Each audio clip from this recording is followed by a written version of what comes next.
Hello tout le monde, j'espère que vous allez bien. Je vous retrouve aujourd'hui pour une nouvelle vidéo sur la chaîne et il s'agira d'une vidéo dédiée à Stephen King.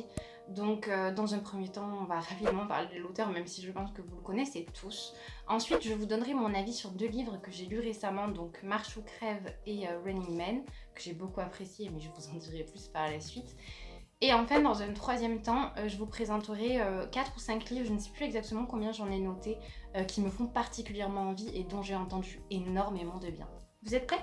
Donc je vous invite à découvrir avec moi celui qu'on appelle le King, mais aussi le maître de l'horreur. Et quand même, il a publié plus d'une 50aine de bouquins, c'est impressionnant. Toutes les informations que je vais vous donner ici sont trouvables sur internet, que ce soit sur Wikipédia ou sur YouTube. Donc si vous voulez faire vos petites recherches de votre côté parce que vous êtes curieux d'en savoir plus sur l'auteur ou sur certaines œuvres, n'hésitez pas à le faire et n'hésitez pas à partager avec moi en commentaire, je serai ravie de vous lire. Stephen King est un auteur américain, âgé aujourd'hui de 70 ans. Il est né dans le Maine et plus spécifiquement à Portland. La majorité de ses histoires d'ailleurs se déroulent dans le Maine, si vous avez déjà feuilleté quelques livres.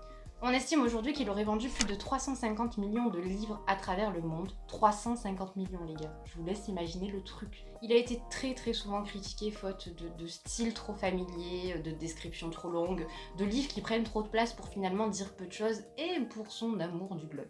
La notoriété de Stephen King est aujourd'hui mondiale, d'ailleurs vous pouvez vous rendre dans n'importe quelle librairie en France, vous trouverez un Stephen King et je pense que même en grande surface, en fait partout, Stephen King est partout. 54 de ses livres sont édités au livre de poche et je tiens à le souligner parce que ce n'est pas rien. Et parmi ces titres, on compte Joyland, La Ligne Verte, Shining, Ça Marche ou Crève, Running Man, tout en fait, vraiment tout. Mais peut-être que vous êtes aussi comme moi et que vous avez découvert King suite à une adaptation cinématographique. Ce fut mon cas avec donc l'adaptation de Bazar qui en film se nomme Le Bazar de l'épouvante, que j'avais énormément aimé. D'ailleurs je vous présenterai un peu plus Bazar tout à l'heure parce qu'il m'intrigue pas mal. Bref, c'est tout pour la présentation et maintenant on passe à mon avis sur Marche ou crève. Marche ou crève paraît pour la première fois en 1979 sous le nom de The Long Walk. Long Walk ? Un peu du mal avec l'anglais. Il paraîtra en France la première fois 10 ans plus tard en 1989 chez Albin Michel, comme la majorité des œuvres de Stephen King en grand format en France.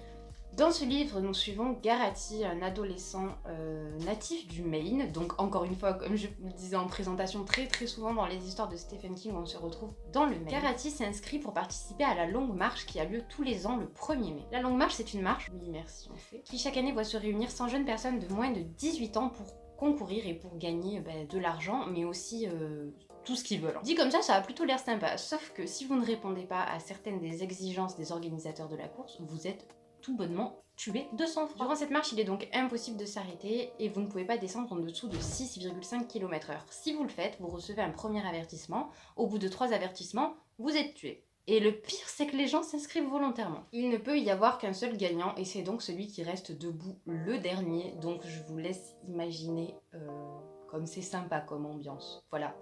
Pour faire on ne peut plus simple, j'ai adoré ce livre, j'ai passé un très bon moment, j'ai trouvé la plume addictive, tout était addictif en fait, tout était génial. J'étais complètement plongée dans cet univers avec Garrity et les autres participants parce qu'il y a vraiment des liens qui se créent entre ces jeunes hommes, alors qu'ils savent pertinemment que finalement, à la fin de cette course, il n'en restera plus qu'un. Les amitiés se créent extrêmement rapidement et cette idée de mort imminente ne les rend que plus fortes réellement, surtout que les personnages présentés ont tous un vécu assez particulier, même si on ne connaît pas très clairement les motivations qui les poussent à participer à cette course. On en devine quand même pas mal et puis il y a certaines pistes qui sont balancées comme ça et qu'on arrive quand même à choper et à comprendre un petit peu. Bref, ces jeunes gens sont tous intéressants à suivre et ce qui l'est d'autant plus, c'est de voir progressivement la lentude dans la folie que cette marche entraîne. Parce que je vous rappelle quand même que il y a 100 participants et qu'il faut rester debout jusqu'à la fin. Donc vous mangez debout, vous ne pouvez pas dormir, vous buvez debout, pour faire vos besoins, c'est décrit dans le livre, je vous laisse imaginer à quoi ça ressemble.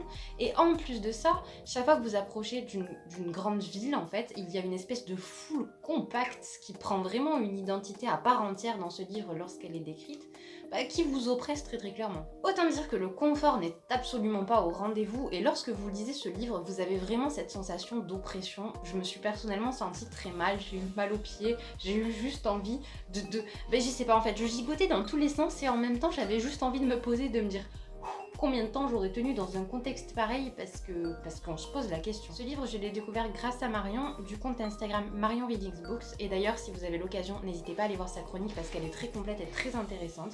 Mais c'est vrai que du fait qu'elle l'ait lu peu de temps auparavant, on a beaucoup pu en discuter et se poser ensemble de cette fameuse question en fait de est-ce qu'on aurait tenu le coup?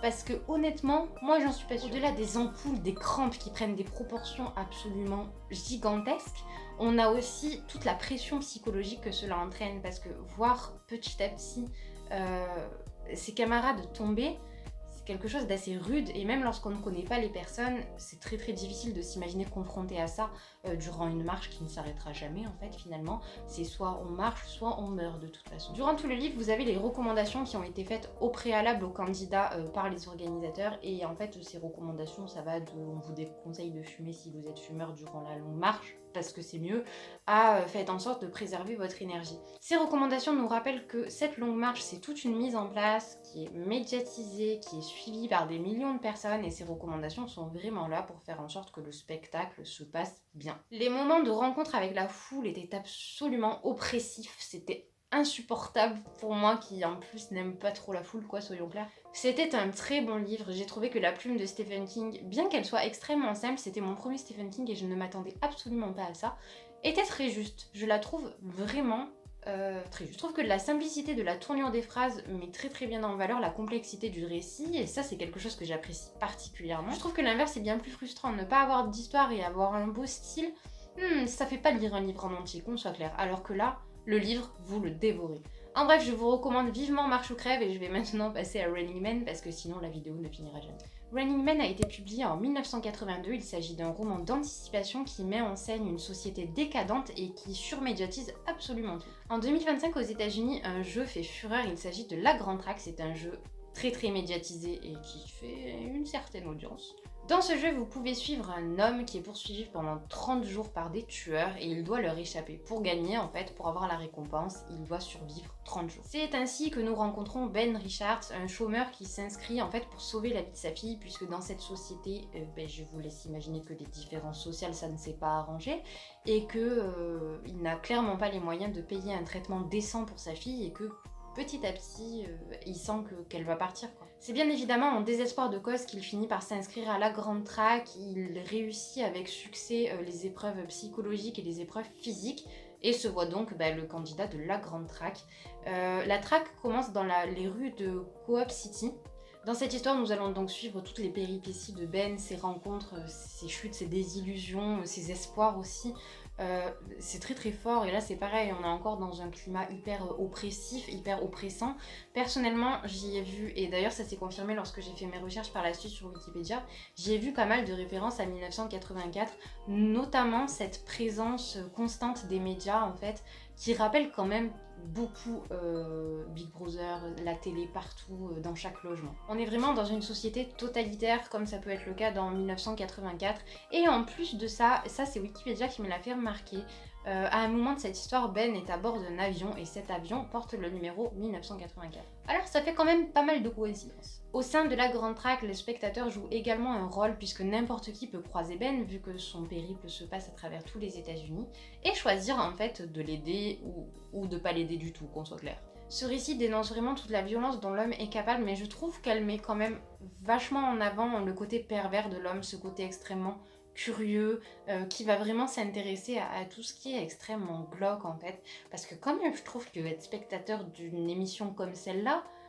faut quand même pas être très très sain d'esprit, quoi. Et ce qui est fou, c'est qu'au sein d'une société totalitaire, ça passe, parce que bien évidemment, à partir du moment où vous conditionnez les mentalités, je pense que tout peut être acceptable. C'est ce que dénonce Stephen King ici, dans une société totalitaire comme celle-ci, où un système de pensée est imposé, plus rien ne nous choque malheureusement.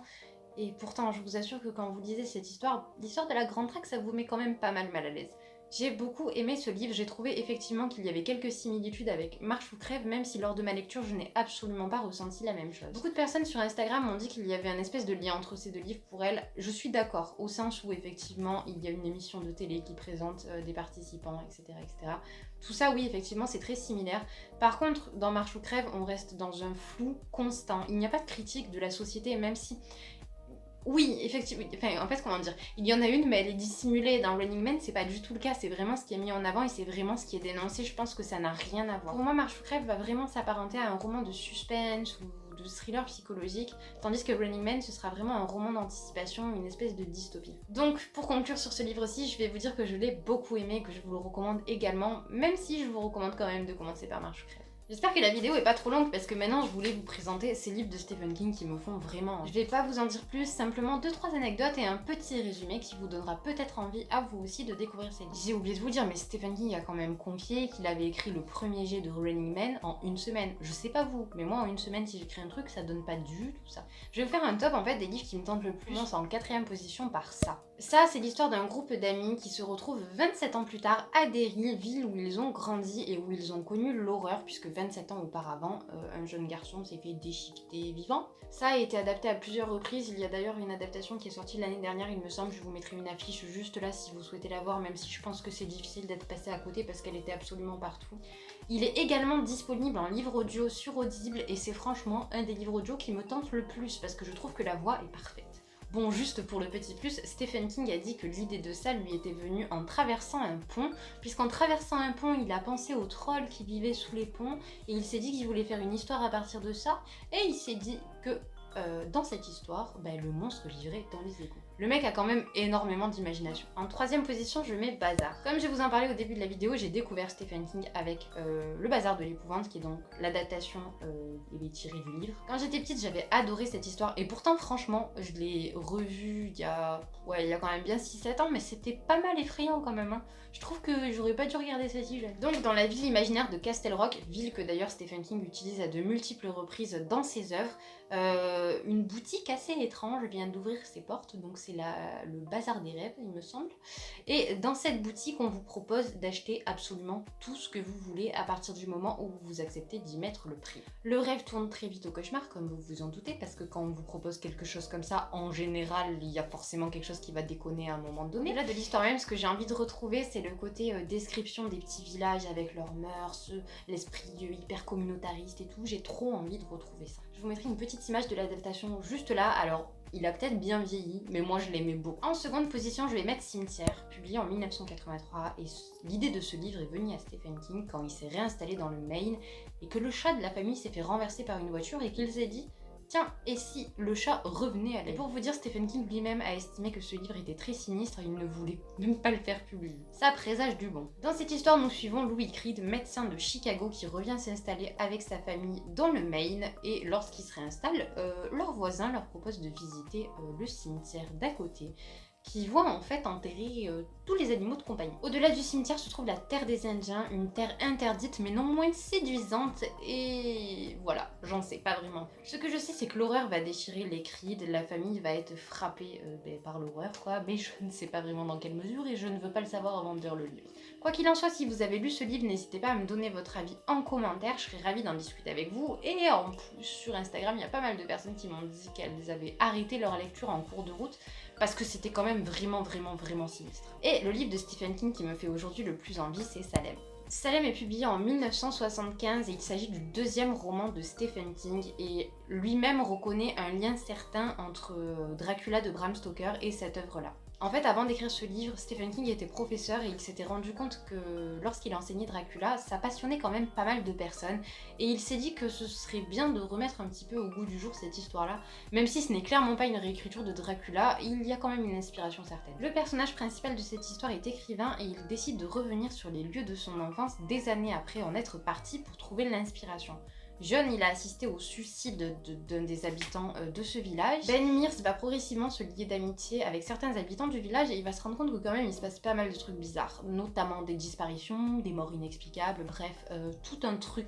Moi j'étais persuadée que c'était une histoire de sorcière, mais j'ai l'impression que je me suis trompée quelque part. J'espère que cette vidéo vous a plu, n'hésitez pas à me dire quels sont vous les Stephen King qui vous tentent le plus, ou lesquels vous avez déjà lu, lesquels vous comptez lire très prochainement. Si la vidéo vous a plu, n'hésitez pas à lâcher un petit pouce bleu, vous abonner et pourquoi pas me rejoindre sur Instagram. Je pense que je ferai d'autres vidéos de ce type si ça vous plaît, parce que c'était quand même vachement sympa de se renseigner sur ces bouquins-là et de vous partager mon opinion en même temps sur 2 livres que j'ai pu découvrir. Je vous souhaite une très bonne journée et je vous dis à bientôt.